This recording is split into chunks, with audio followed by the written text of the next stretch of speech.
1 Reis, capítulo 1, versículo 29, 30 e 31. 1 Reis, primeiro livro dos Reis, capítulo 1, versículo 29, 30 e 31.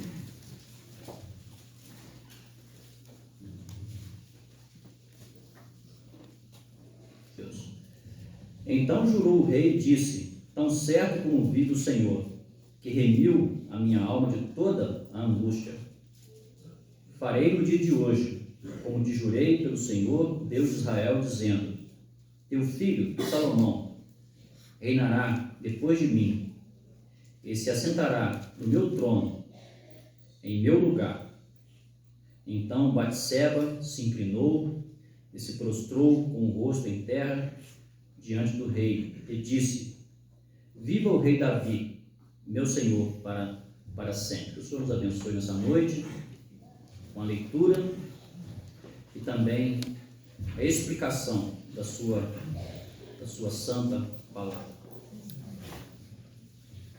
Quando nós olhamos para esses 3 versículos que nós lemos, nós chegamos a uma conclusão. Nós podemos chegar à conclusão. Deus, Ele perdoa pecados, né? O texto ele nos fala, né, dos momentos finais da vida de Davi. Primeiro Reis, né, começa já narrando os primeiros versículos, né, o subtítulo aqui da minha Bíblia é a velhice de Davi. Então fala dos momentos finais da vida de Davi. E nesse momento final já teve um problema registrado aqui no capítulo 1, versículo 5. Porque um dos filhos de Davi se exaltou. Aqui diz o versículo 5, então Adonias, filho de Agite, se exaltou e disse: eu reinarei. Providenciou carros e cavaleiros e 50 homens que correram adiante dele. Agite era o nome da sua mãe, mas o seu pai, ele era Davi. Então esse jovem, ele se rebelou. Ele falou: eu vou reinar no lugar do meu pai. Meu pai está idoso, ele está velho, e eu vou ser o rei no lugar dele. Mas o profeta Natã, né, ele não se conformou com aquela situação. E ele foi informar o rei Davi, que estava bem idoso, né, bem avançado em idade, o que estava acontecendo. Mas ele não foi só ali informar Davi o que estava acontecendo.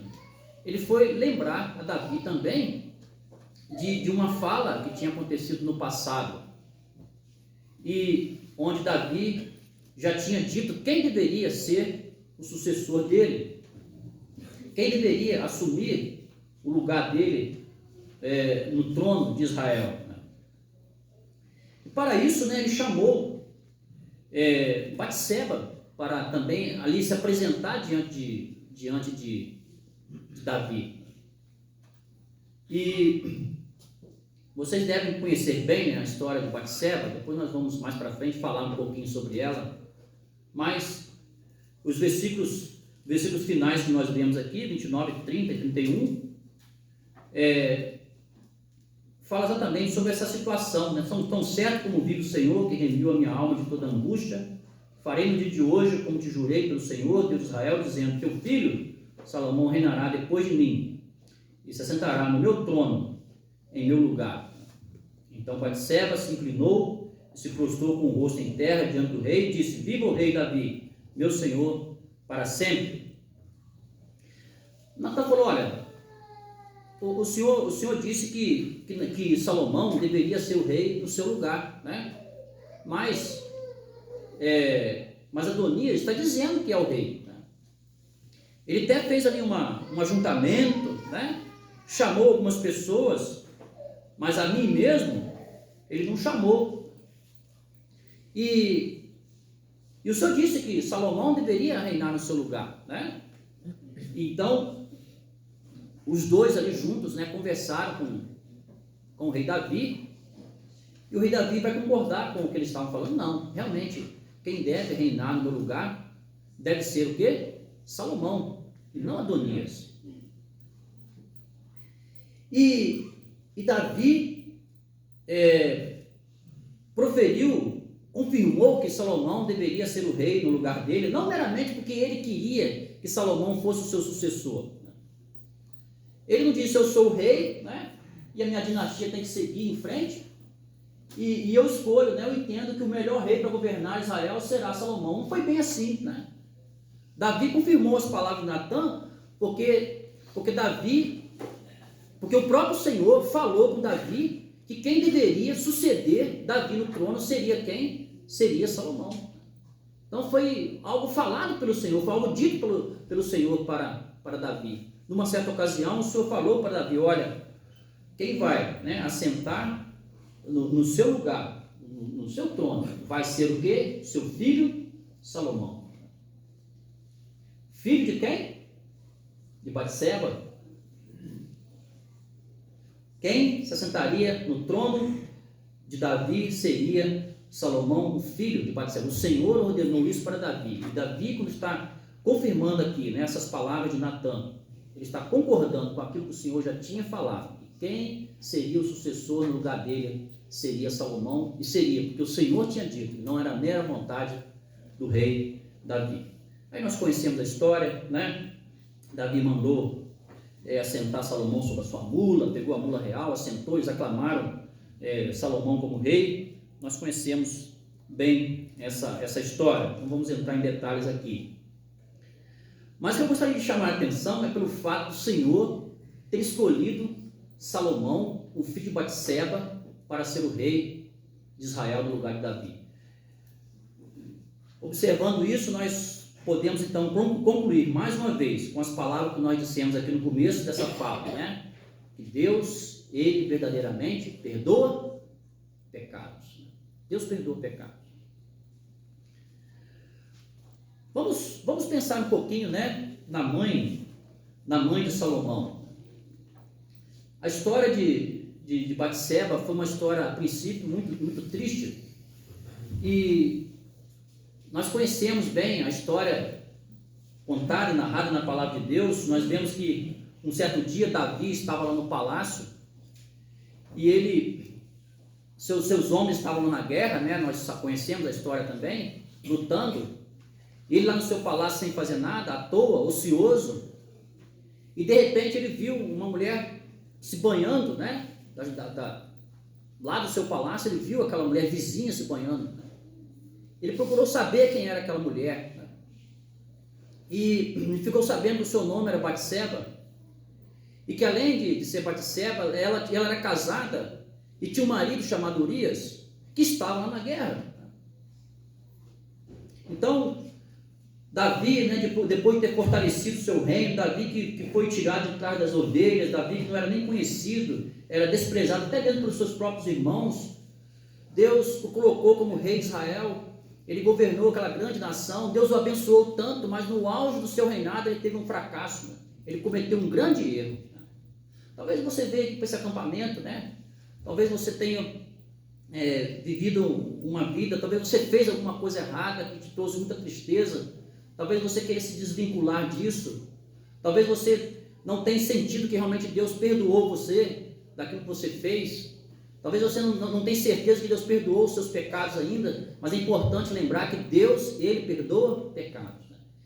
E Davi, ele cometeu um erro muito grande, porque ele desejou aquela mulher, não só desejou aquela mulher, como a palavra de Deus nos diz que ele deitou-se com ela, ele adulterou, ele cometeu um adultério, algo que ele jamais deveria fazer como rei. Ele foi tão abençoado por Deus e ele fez uma coisa terrível.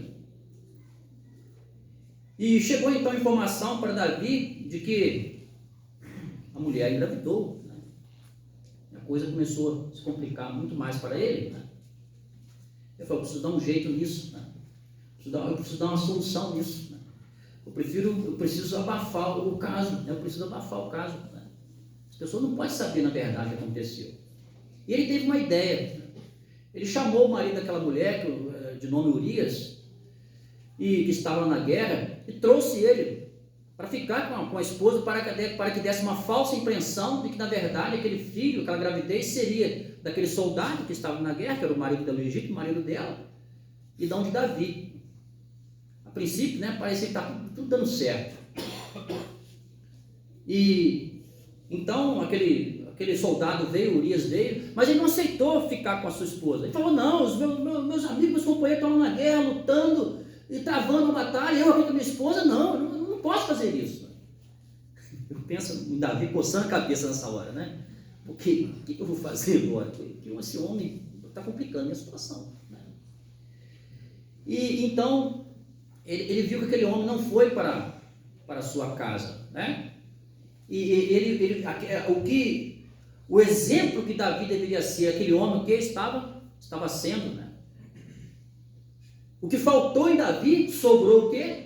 Naquele marido fiel à sua esposa, mas também fiel aos seus amigos, fiel àqueles soldados que estavam ali lutando, consciente, né, do trabalho deles ali. O que faltou em Davi, sobrou o quê? Em Urias. O que sobrou em Urias, faltou o quê? No rei Davi. Então, Davi teve uma ideia: olha, o jeito é mudar a estratégia, né? Ele pegou uma carta e deu para aquele homem: olha, você vai lá para o campo de batalha, você leva essa carta, entrega essa carta para Joabe, né? E ele foi. Não sabia ele que ali naquela carta ele estava levando a sentença de morte dele, porque aquela carta dizia para Joabe que ele deveria colocar Urias na frente da guerra, onde ele não tinha experiência. Nós sabemos, né, que nas forças armadas você tem aqueles soldados que são especializados em trabalhar na infantaria, lá na frente, né? Mas tem aqueles soldados que são muito úteis e trabalham na artilharia, na defesa. Se você inverter a ordem, você pode ser um problema muito grande, né? Porque ele não tem experiência de lutar na frente, ele tem experiência de lutar atrás. E ele foi colocado na frente. E em pouco tempo ele morreu. E ele morreu sem saber, né, que ele levou consigo uma carta, né, que foi a sua própria sentença de morte. E Davi pensou: o problema foi resolvido, o problema foi sanado, né? O homem veio, né, ele não quis ficar com a sua esposa, mas ele foi para a guerra, ele veio para cá, ele morreu. E as pessoas vão pensar que o filho é dele mesmo, é o caso com a mulher dele, está tudo resolvido, está resolvido o problema. A princípio, né, parece que está dando tudo certo.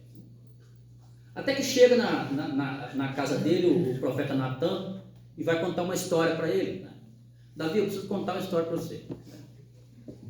Eu gosto de contar essa história para as crianças, né? Porque as crianças a gente narra, né? A gente encena a história. Presta atenção, eu vou contar. Não, pode contar, pode falar. Tinha um certo homem que estava viajando, ele era muito rico, né? Havia um homem que era muito rico, aliás, ele tinha muitas ovelhas, e veio uma pessoa se hospedar na casa dele, um viajante. E aí sabe o que ele fez, Davi? Ele tinha muitas ovelhas, mas ele pegou a única ovelha que era do seu vizinho, matou aquela ovelha e serviu aquela ovelha como alimento para aquele hóspede dele, né? E Davi, mais que depressa, foi irritado com aquilo, né? Isso é uma coisa que não pode acontecer no meu reino, né? Isso é uma coisa impossível, né? Esse homem merece morrer. E aí nós conhecemos aquele momento tenso, quando o profeta Natan apontou o dedo, né, no nariz dele e falou: você, Davi, é esse homem, né? Você pecou, né? Você achou que você colocou Urias na frente da guerra, você matou Urias, você achou que o Senhor não viu, mas o Senhor viu, né? Você pecou, Urias. E ali, né, Davi foi desmascarado, né? Davi foi desmascarado. Ali ele viu o grande erro, ele só foi capaz de enxergar o seu grande erro quando ele foi confrontado, né? O Evangelho é um confronto. Muitas pessoas vivem nos seus pecados, eles vivem como se nada tivesse acontecendo, como se não houvesse nenhum perigo, né? O irmão começou a desenvolver o tema aqui, eu estava pensando nisso, do perigo que é as pessoas viverem sem pensar em Deus, sem pensarem na necessidade de salvação, sem pensarem no perdão, sem pensarem que vivem longe do Senhor, estão mortos em seus delitos e pecados.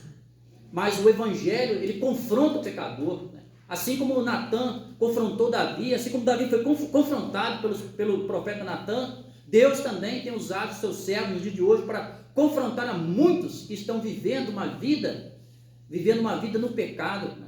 Longe de Deus, sem esperança, sem Deus no mundo, e estão achando que estão vivendo aqui muito bem nesse mundo, felizes e contentes. Mas como se nada fosse acontecer com eles um dia. Mas eles precisam ser desafiados, né? E o som do Evangelho é esse desafio, né?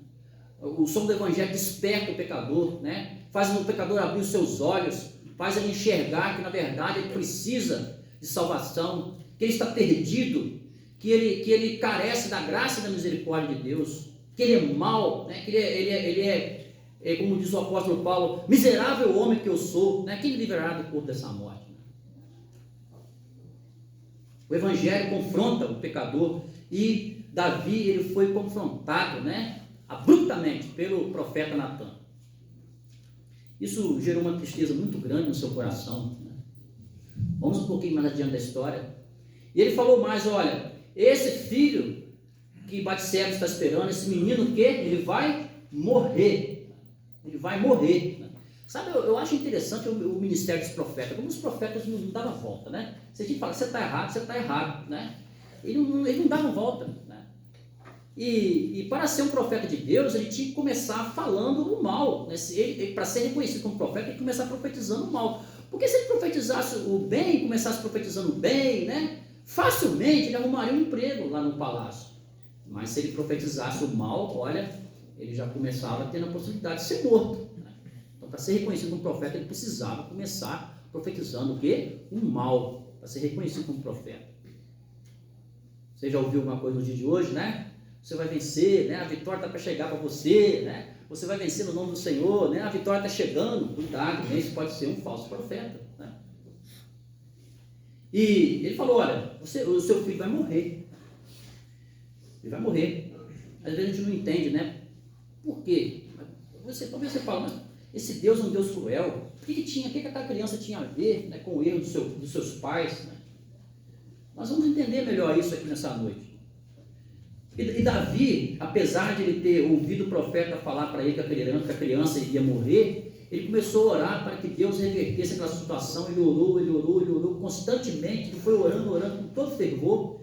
E eu acredito que não faltou fé no seu coração. Ele orou com muita fé, né?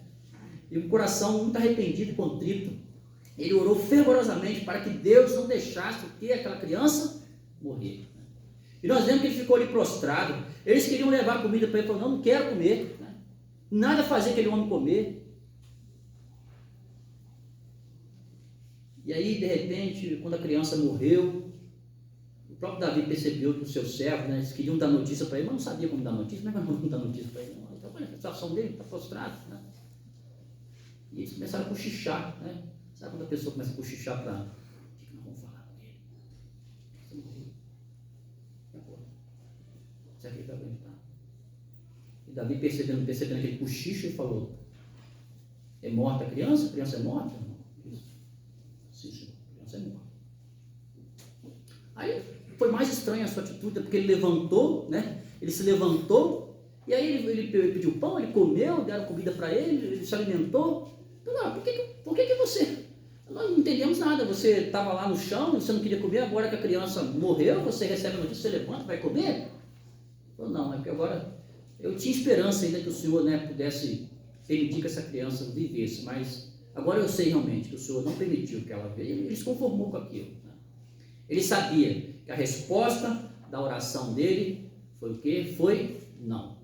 E aí, né, o beabá da oração, creio que todos nós aqui já aprendemos como eram novos convertidos, que Deus às vezes fala sim, né? Deus às vezes fala não, e Deus às vezes fala o quê? Espera. E naquele momento ele teve certeza que a resposta de Deus foi o quê? Não, para a sua oração. A criança não vai viver, a criança vai morrer.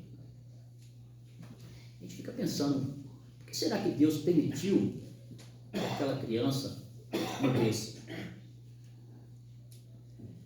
Sabe, eu fico pensando naquela criança crescendo, né?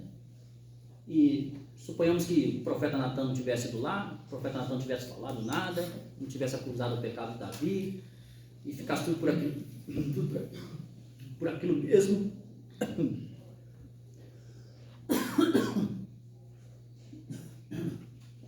Fico pensando se aquela criança tivesse sobrevivido, tivesse morrido, tivesse crescido. Eu imagino que talvez aquele rei poderia olhar para aquele menino, bater no ombro dele e falar: esse aqui foi fruto da minha esperteza, né? Ele olhar, com certeza, ele olhar para aquele menino já grande, e a primeira coisa que ele ia fazer é lembrar do erro dele, do pecado dele. Deus não queria isso, né? Deus queria que ele lembrasse que o pecado, o Senhor nos faz sempre lembrar que o pecado ele traz o quê? A morte, ele gera a morte, né? Mas ele podia lembrar com certo orgulho do erro que ele cometeu ao olhar para aquele menino. O Senhor não permitiu isso, né? O Senhor o quê? Tirou a vida daquela criança. Às vezes a gente não entende, né? Por que Deus leva uma criança tão pequena? Por que Deus não permite? Por que Deus às vezes leva um jovem, né? Nós às vezes não temos uma resposta para aquilo. Mas eu penso que nos dias de hoje nós entendemos perfeitamente por que Deus tirou a vida daquele menino. Porque Davi no futuro poderia se orgulhar, né, do erro dele, né, olhar para aquele jovem filho.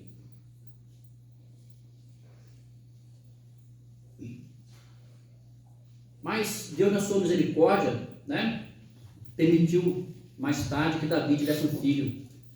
Mas ele vai vir numa situação muito diferente. É interessante, né, que o Salmo 51, ele fala desse momento terrível de Davi, quando ele foi confrontado pelo profeta Natan, quando a tristeza do pecado dominou seu coração e deixou ele apavorado, e deixou ele horrorizado, né, envergonhado. E as palavras do Salmo 51, elas descrevem exatamente aquele momento, logo após Natan ter falado com ele, aqueles momentos horríveis. Compadece de mim, ó Deus, segundo a tua benignidade, e segundo a multidão das tuas misericórdias, apaga as minhas transgressões, lava-me completamente da minha iniquidade, e purifica-me do meu pecado, pois eu conheço as minhas transgressões, o meu pecado está sempre diante de mim. Pequei contra ti somente, e fiz o que é mal perante os teus olhos, de maneira que serás tido por justo no teu falar e puro no teu julgar. Eu nasci na iniquidade, em pecado me concebeu minha mãe. Ele vai falando, né? Eis que te compraste na verdade, no íntimo e no recôndito, me faz conhecer a sabedoria. Purifica-me com ensopo e ficarei limpo. Lava-me e ficarei o quê? Mais alvo que a neve. E ele fala aqui no versículo 12: restitui-me a alegria da tua salvação, sustenta-me com um suspiro voluntário.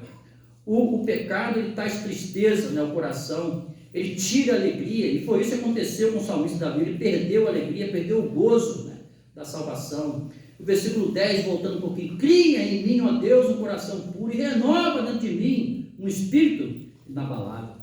Essas são palavras de uma pessoa profundamente triste pelo pecado que ela cometeu. Mas nós vemos que o arrependimento de Davi foi um arrependimento sincero, né? E a palavra de Deus nos instrui, nos ensina que aquele que confessa seus pecados os deixa, alcança a misericórdia. Se uma pessoa se arrepende sinceramente dos seus pecados, né, e ele tem uma mudança sincera em relação àquilo, Deus volta, né, o seu olhar para ele, Deus o perdoa. É necessário que essa contrição seja sincera, não uma confissão disfarçada, né, não uma confissão hipócrita, da boca para fora, mas algo genuíno, que vem de dentro do coração. E Davi não falou aqui da boca para fora, ele realmente se arrependeu, ele ficou envergonhado, ele ficou muito triste pelo erro que ele cometeu. Ele confessou o seu pecado, né? E nós temos as palavras de alívio por ele sentir os seus pecados perdoados, né? No Salmo agora 32, se o Salmo, por um lado, o Salmo 51, ele fala da angústia que estava no seu coração pelo pecado que ele cometeu e a dor que ele estava sentindo, né? A perda da alegria. Agora o Salmo 32 nos fala do alívio de quem tem a certeza de seus pecados que foram perdoados. Bem-aventurado aquele cuja iniquidade é perdoada, cujo pecado é coberto. Bem-aventurado o homem a quem o Senhor não atribui iniquidade, e em cujo espírito não há dolo. Enquanto calei os meus pecados e envelheceram os meus ossos pelos meus constantes gemidos todo dia, porque a tua mão pesava dia e noite sobre mim, e o meu vigor se tornou em sequidão de espinho. Confessei-te o meu pecado, e a minha iniquidade não mais ocultei. Disse: confessarei ao Senhor as minhas transgressões, e tu perdoaste a iniquidade do meu pecado. Ele tinha aqui a certeza desse salmo agora, de que apesar dele ter errado, apesar de ter pecado, ele tinha também a certeza absoluta de que o seu pecado, que ele também foi perdoado. Mas vamos voltar lá de novo, vamos pensar em Batseba de novo.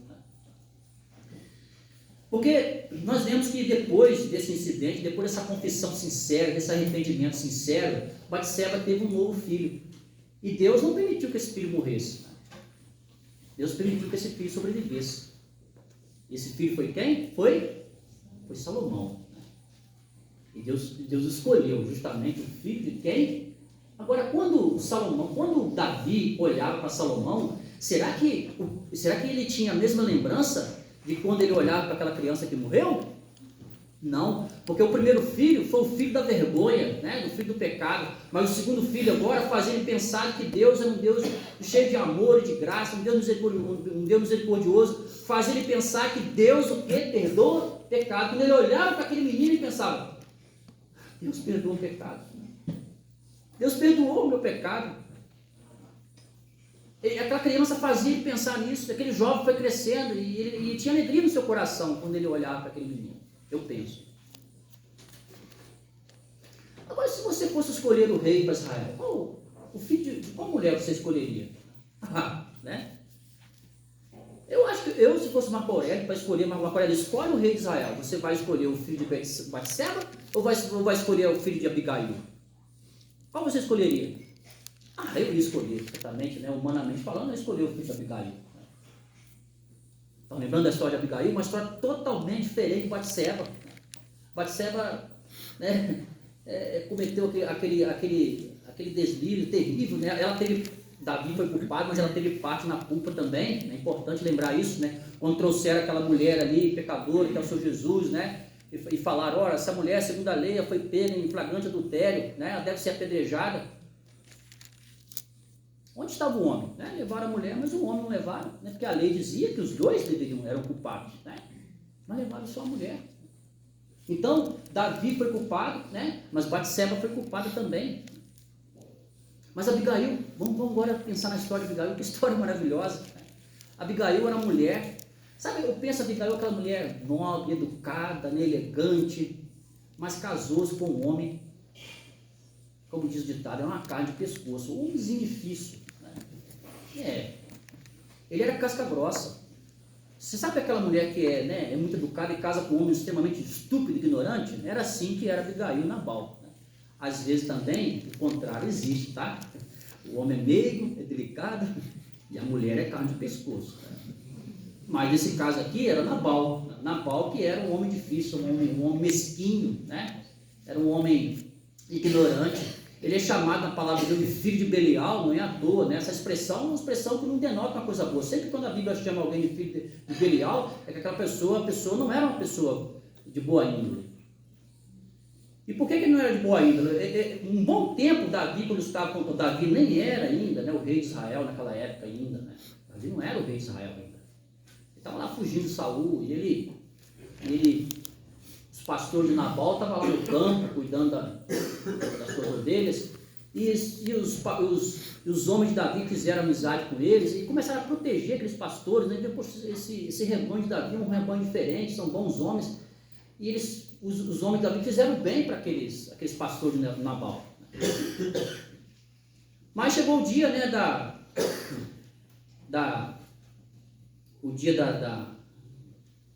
algum irmão me ajuda aqui, tosquiar as ovelhas, né? Onde ali você abatia alguns animais, né? Ali havia alegria, ali havia comida. Davi, sabendo que essa época era propícia para isso, mandou alguns homens avisar Nabal, né? Ele disse, olha, nós protegemos seus homens, manda um pouco de alimento para nós lá em retribuição a isso. E aquele homem, né, falou, olha, quem é Davi? Eu não tenho nada com Davi, né? Ele insultou Davi, né? E ele fala várias vezes aí, quem sou eu para dar das minhas reses, das minhas ovelhas? Aí coloca o eu na frente várias vezes ali. Né? Ele era um homem mesquinho. O mesquinho é aquele que pensa só em si mesmo, né? E acha que tudo é para ele, ele não quer nada para ninguém. Né? E a ira de Davi se acendeu com aquele homem, né? Quando chegou aquela informação, ele juntou seus homens, vão matar todo mundo, passar todo mundo a fio de espada. Vai começar com Nabal e toda a sua casa vai morrer. E Davi foi, né? Irado. Né? Nós temos que ter muito cuidado, né? Quando tomamos decisões no meio de ira. Né? Porque a probabilidade da gente errar é muito grande. aplicando um pouco ao relacionamento, né? Nós estamos aqui numa mensagem de pregação do Evangelho, mas aplicando ao relacionamento, marido, mulher, isso acontece, né?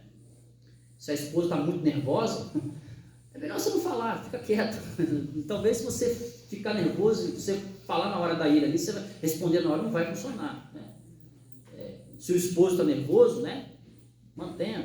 Tenta manter a calma, porque a decisão precipitada às vezes gera grandes problemas. Davi tomou uma decisão precipitada, ele foi disposto a matar toda a casa de Nabal. Mas aí entra quem na cena? Abigail. Aquela mulher que não ficou sabendo, ela rapidamente, né, não falou nada com Nabal, que já estava bêbado, embriagado ali, ele dormiu, ela preparou alimentos, né, tantos alimentos ali, muita coisa. Resumindo a história, ela silenciosamente pegou e foi ao encontro de Davi com muita comida. Ela sabia que aquela comida era suficiente para alimentar, né, aquela multidão. E quando chegou lá, ela se prostrou perante Davi e clamou a misericórdia dele, clemência dele, ofereceu aquele alimento para ele. E o que aconteceu com a ira de Davi? A ira dele passou, né? Às vezes eu brinco com a Sandra, amor, está lembrando aquela passagem de Davi, né? De Abigail? Você sabe que um pouquinho de comida apaziguou a ira de Davi, né, amor? Assim, uma comidinha bem feita, né, para a esposa. O esposo às vezes chega cansado do trabalho, chega irritado. Você sabe que às vezes funciona, né? Isso às vezes ajuda a acalmar o marido, né? Às vezes um pouquinho de comida acalma, né? O homem, né? A minha irmã, ela percebeu isso. Meu cunhado, quando ele chegava muito estressado do serviço, ela fazia uma comidinha que ele gostava lá. Eu lembro sempre do bom Marcelo Milani, aqui na mensagem, aqui no acampamento, quando eu olho para essa passagem, né? Ele conta que um dia estava um dia muito estressante lá no serviço dele, né? Ele trabalha com loja lá. Eu já até citei isso que ele falou aqui em outras localidades. Ele conta que ele chegou muito cansado em casa e na parte da manhã ele foi almoçar em casa, mas chegou muito irritado. Quando ele chegou, dizia que o portão abriu automaticamente, né? Aí a esposa dele estava tocando o hino que é o hino preferido dele, né? E aí ele foi lá na panela, ele viu que ela tinha feito uns bolinhos lá, sabe, de carne, que é justamente aquele bolinho assim, para que ele gosta demais daqueles bolinhos, né? E a comidinha estava do jeito que ele gosta. Aquilo ali que trouxe paz ao coração dele, né? Às vezes eu apelo um pouco a minha esposa, né, e falo, né, uma comidinha às vezes acalma o seu marido, né? Um macarrãozinho, né? Né? Aquela comidinha, tem uma comida que só a esposa sabe fazer, né? A gente não consegue fazer.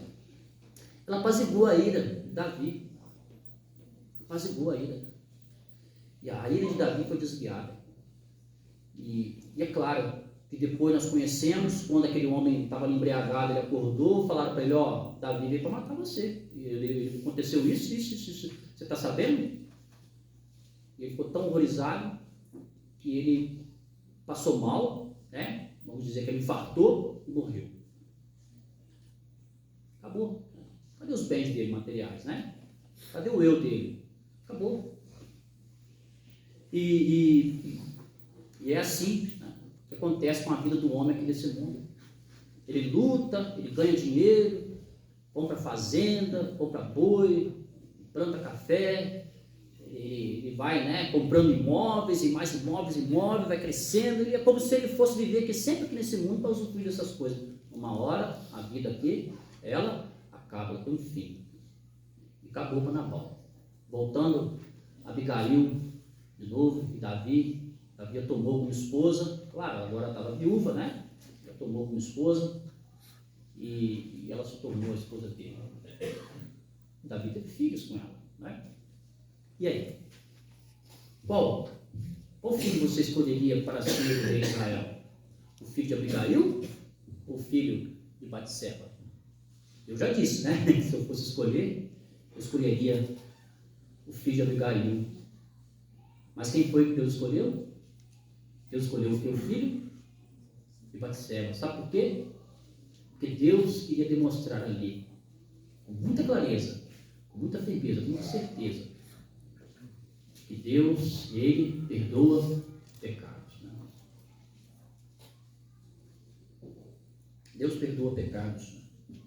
Deus perdoou o pecado de Davi, e quando, né, aquele jovem rebelde, Adonias, o jovem às vezes tem a tendência de levar as coisas na base do impulso, querer tomar o poder, né? Não podemos confundir o ativismo com a vontade de Deus. A vontade de Deus tem o seu tempo, né? Tem o seu tempo exato. E as coisas de Deus não são de forma forçada, né? A ferramenta que o servo de Deus usa não é o pé de cabra, né? Mas não se abre a porta com o pé de cabra, né? Você tem que deixar a porta abrir. O Senhor abre as portas, Ele vai abrindo as portas. Mas aquele jovem queria tomar o poder de qualquer forma. E Davi falou, não. O rei de Israel, o Senhor já disse, né? O Senhor tinha dito que o rei, no lugar de Davi, seria quem? Salomão, o filho de Batseba. Deus perdoa o pecado. Interessante, né, ver essa questão, porque às vezes o homem, ele continua apontando o dedo. Talvez Davi, o seu pecado foi lembrado por muitos, e Batseba também, mas é importante lembrar, quando Deus perdoa mesmo. O perdão que Deus dá é um perdão instantâneo, ele acontece naquele exato momento. Um irmão disse que o perdão do homem parece que ele é mais gradativo, né? Ele é mais lento, mas quando Deus perdoa na hora, é instantâneo, naquele exato momento. Deus perdoou o pecado de Davi, seus pecados foram perdoados.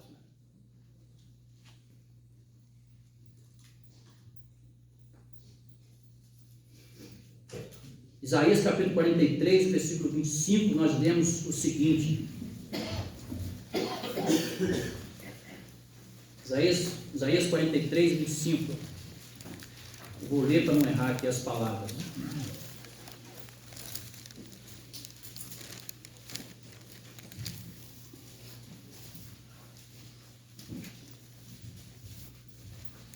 O Senhor fala, eu mesmo sou o que apago as tuas transgressões por amor de mim e dos teus pecados. Não me lembro. Eu mesmo, quem apaga o pecado é Deus, nem tem a borracha de Deus apaga o pecado. Eu mesmo sou o que apago as tuas transgressões por amor de mim e dos teus pecados. Eu não que me lembro. E no capítulo 44, um pouquinho mais para frente, no versículo 22, ele fala o seguinte: desfaço as tuas transgressões como a névoa e os teus pecados como a nuvem. Torne-te para mim como eu, porque eu te remi. Desfaça as tuas transgressões como a névoa, o mal que passa, e os teus pecados como a nuvem. Torne-te para mim, porque eu te remi. Isaías fala muito sobre o perdão. Capítulo 55, Isaías, o versículo 7 diz: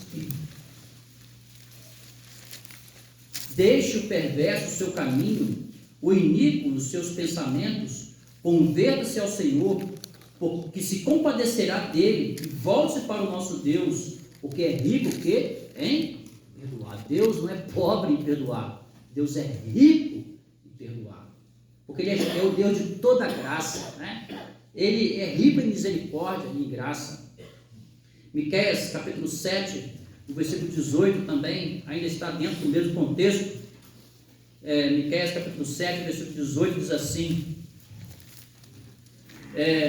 quem, ó Deus, é semelhante a ti, que perdoas a iniquidade e te esqueces da transgressão do restante da tua herança? O Senhor não retém a sua ira para sempre, porque tem prazer na misericórdia. O Senhor tem prazer em perdoar, o Senhor tem prazer em redimir, o Senhor tem prazer em perdoar os pecados. Talvez você fale, realmente o que Davi cometeu foi uma coisa muito terrível, né?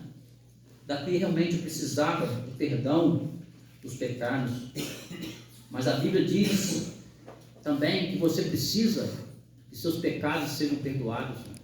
A palavra de Deus nos instrui que todos pecaram e destituídos estão da glória de Deus.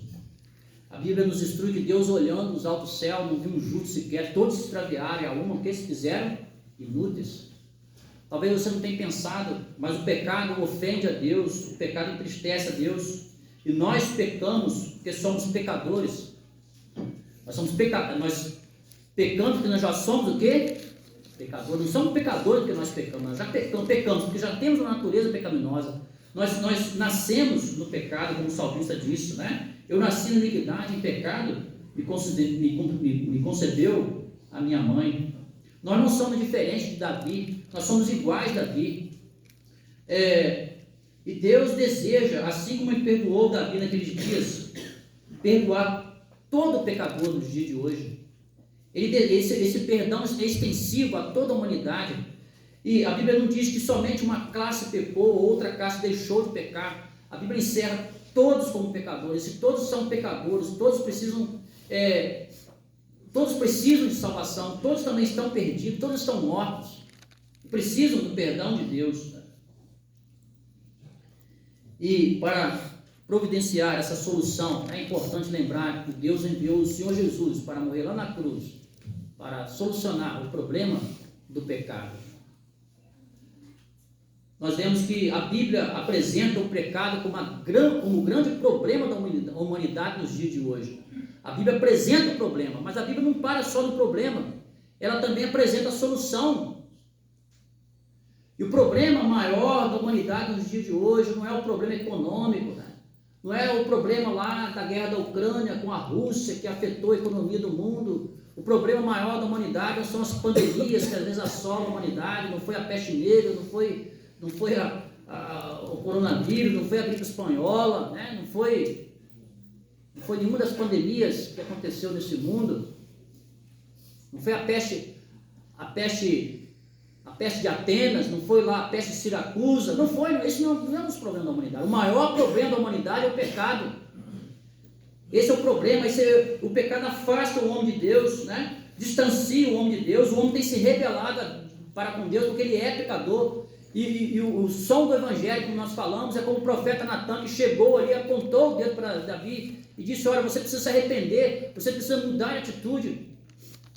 Você precisa se arrepender da vida que você tem vivido, né? Você tem levado longe de Deus, rebelde em relação a Deus. Você precisa ser quebrantado, você precisa quebrar.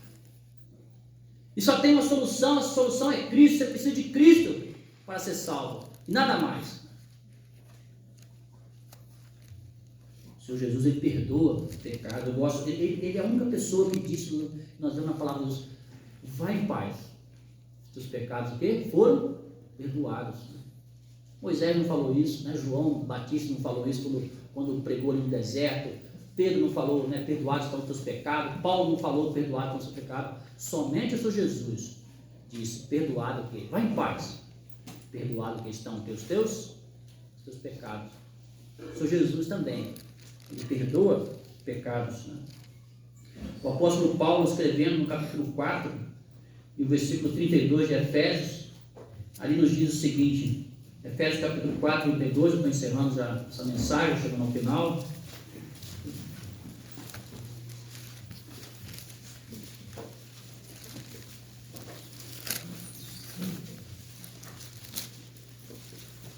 Antes, sede uns para com os outros benignos, compassivos, perdoando-os uns aos outros, como também Deus em Cristo vos perdoou.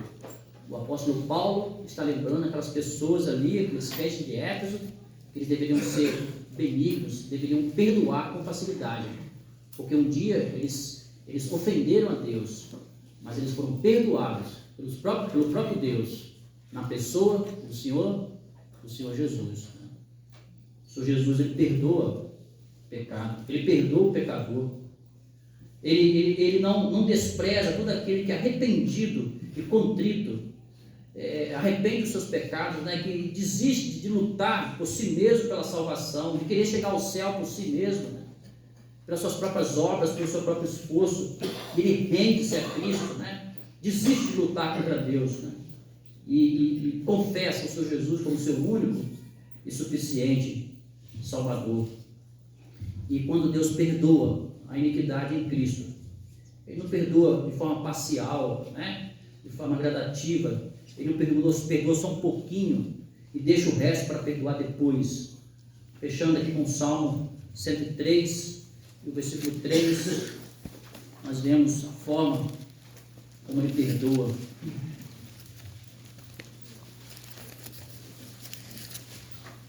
Salmo 103, verso 3.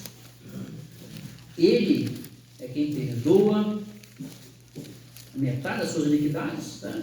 50%, 30%, 20%, 10%, 99,9% da sua iniquidade?